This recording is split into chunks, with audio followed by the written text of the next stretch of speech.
వాస్తవం ఏంటి అంటే స్వతంత్ర భారతదేశ చరిత్రలో 78 ఏళ్ల భారతదేశ స్వాతంత్రానంతరం ఏ ప్రభుత్వము కూడా కేసీఆర్ గారి ప్రభుత్వం చేసినంతగా రైతులకు ఎన్నడూ సాహసోపేతమైన కార్యక్రమాలు తీసుకోలేదు అనేది అక్షర సత్యం.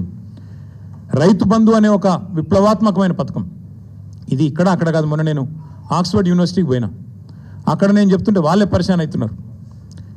దాదాపు $9 బిలియన్ 70 లక్షల మంది రైతుల ఖాతాల్లో 11 విడతలుగా వేసినాము. Direct benefit transfer farm input program called Rythu Bandhu అని చెప్తుంటే ఆక్స్ఫర్డ్లోని అధ్యాపకులు, ఆక్స్ఫర్డ్లోని అక్కడి విద్యార్థులు కూడా ఇది నిజమేనా అన్నట్టు అబ్బురపడి చూస్తూ ఉన్నారు.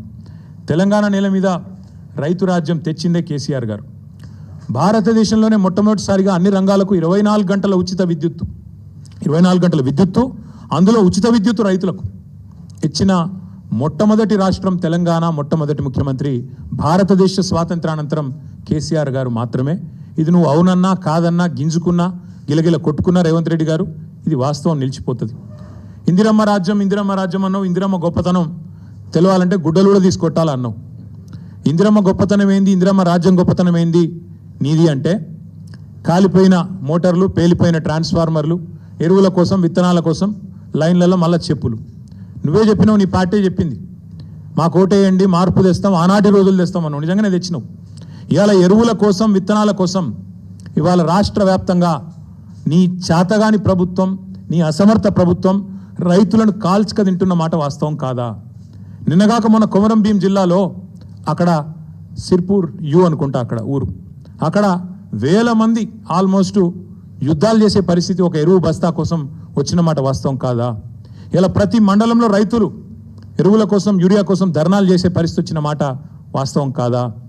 మీరు ఎరువుల దుకాణాలకు ఆధార్ కార్డు చూపెడితే ఎకరానికి ఒక బస్తా ఇవ్వాలని చెప్పిన మాట, మీ అధికారులకు ఆదేశం ఇచ్చిన మాట వాస్తవం కాదా? ఎరువులు కూడా పంచే శాతగాని నువ్వు ఇవాళ కేసీఆర్ లాంటి నాయకుడిని పిలిచి చర్చకు రా అని మాట్లాడితే నవ్విపోదురుగాక నాకేమి సిగ్గన్నట్టు ఇంతకంటే హీనమైన పరిస్థితి ఉండదు. అట్లాగే దశాబ్దాలు దగా చేసింది నీ ప్రభుత్వం కాదా? సాగునీటి ప్రాజెక్టులు కట్టకుండా రైతులను ఎండబెట్టి రైతుల ఆత్మహత్యలకు తెలంగాణను కేర్ ఆఫ్ అడ్రస్గా మార్చింది మీరు కాదా?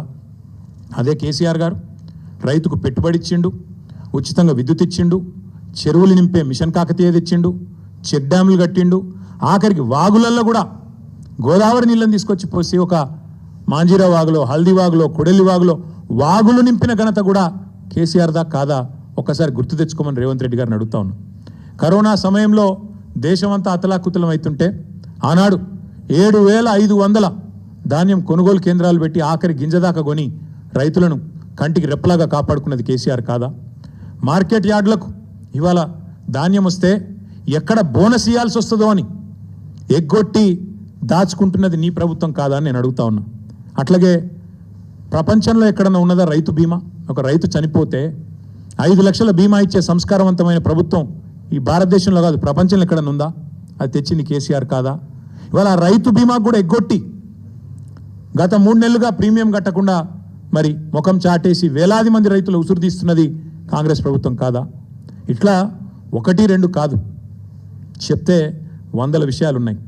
మీరు ఆనాడు దశాబ్దాల మీ గొప్ప పరిపాలనలో, మీ ఇందిరమ్మ పాలనలో ఆనాడు చెరువులను మీరు తాంబాలాలుగా మారిస్తే, వాటిని ఎండబెడితే మిషన్ కాకతీయ ద్వారా మళ్ళీ వాటిని ప్రాణం పోసి వాటి ద్వారా మొత్తం భారతదేశంలోనే ఇటు వ్యవసాయానికి ఊతమిస్తూ ఇంకోవైపు మత్స్య పరిశ్రమకు నంబర్ 1 స్టేట్ ఇన్ ఇన్లాండ్ ఫిషరీస్గా తీర్చిదిద్దింది కేసీఆర్ కాదా? 30,000 కోట్ల మత్స్య సంపద సృష్టించింది కేసీఆర్ గారు కాదా?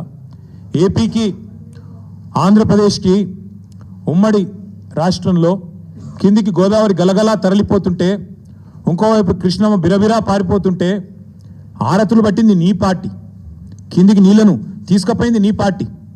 కానీ పోరాడి తెలంగాణ సాధించి ఇవాళ తెలంగాణను ఆనాడు దాశరథి గారు చెప్పినట్టు ఒక్కొక్క బొట్టు నీటి బొట్టును ఒడిసిపట్టి 1 కోటి ఎకరాల మాగాణంగా చేసింది కేసీఆర్ కాదా? ఇది తెలియదా ప్రజలకు? 2014 ముందు తెలంగాణ ధాన్యం ఉత్పత్తి ఎంత? 2023లో తెలంగాణ ధాన్యం ఉత్పత్తి ఎంత? ఇది తెలియదా? ఇవాళ బనకచర్ల ద్వారా మీ గురువు గారు చంద్రబాబు నాయుడు గారు తెలంగాణ రైతుల గొంతు కోసి మరి గోదావరి నీళ్లను మళ్ళీ కిందికి తీసుకుపోయే ప్రయత్నం చేస్తుంటే మీరు ఎట్లా వంతబాడుతున్నారో తెలంగాణ సమాజం చూస్తలేదా, తెలంగాణ రైతాంగం చూస్తలేదు అనుకుంటున్నారా?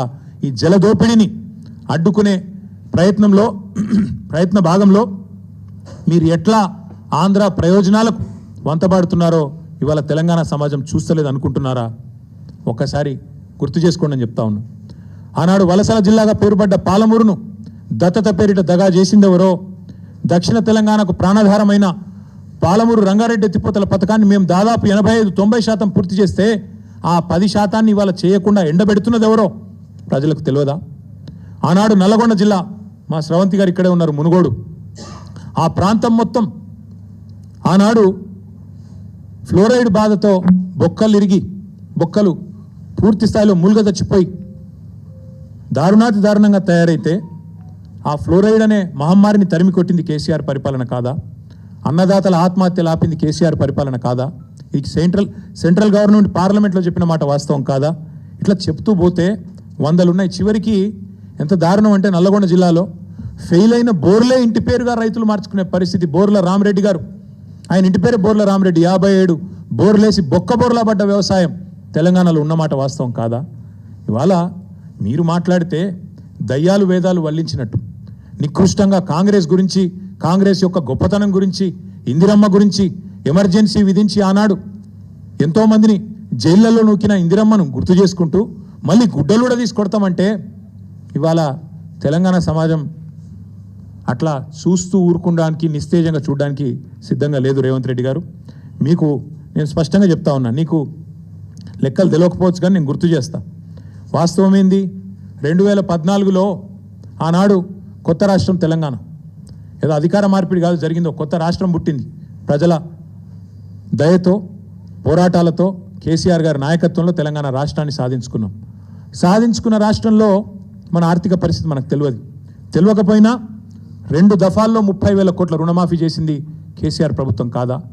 ఆనాడు కరోనా వచ్చినా, పెద్ద నోట్ల రద్దు లాంటి సమస్యలు వచ్చినా, కొత్త రాష్ట్రానికి మోడీ గారు ఎన్నో రకాలుగా ఇబ్బందులు పెట్టే ప్రయత్నం చేసినా అన్ని తట్టుకొని 30,000 కోట్లు రుణమాఫీ చేసింది కేసీఆర్ ప్రభుత్వం కాదా? అట్లాగే ఇక సాగునీటి ప్రాజెక్టులు, వాటిని సస్యశ్యామలం చేయడం, నేను మళ్ళీ చెప్తా ఉన్నా, మీరే కదా రైతు డిక్లరేషన్. మీ రాహుల్ గాంధీ వరంగల్కి వచ్చి ఇన్ని మాటలు చెప్పిండు, ఒక్కటని అమలైందా? ఇంట్లో ఒకటేసారి రుణమాఫీ అన్నారు.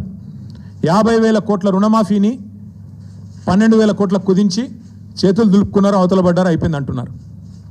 12,000 కోట్లు దాటలు ఇంకా ఈరోజు కూడా. మళ్ళీ మాట్లాడితే సిగ్గు లేకుండా 21,000 కోట్లు అని చెప్తారు. మీకు ఇదివరకు కూడా చెప్పినా, మళ్ళీ కూడా చెప్తా ఉన్నా, ఇందులో ఒక్కటని అమలైందా? ఒక్కటంటే ఒక్కటి అయినా సిగ్గు లేకుండా మాట్లాడతారు. అట్లాగే ఎన్నో చేశాం, మీకు చెప్తే చాలా ఉన్నాయి. 2,603 రైతు వేదికలు కట్టినాం. 5,000 ఎకరాలకు ఒక్కొక్కరు చొప్పున అగ్రికల్చర్ ఎక్స్టెన్షన్ ఆఫీసర్లను పెట్టినాం.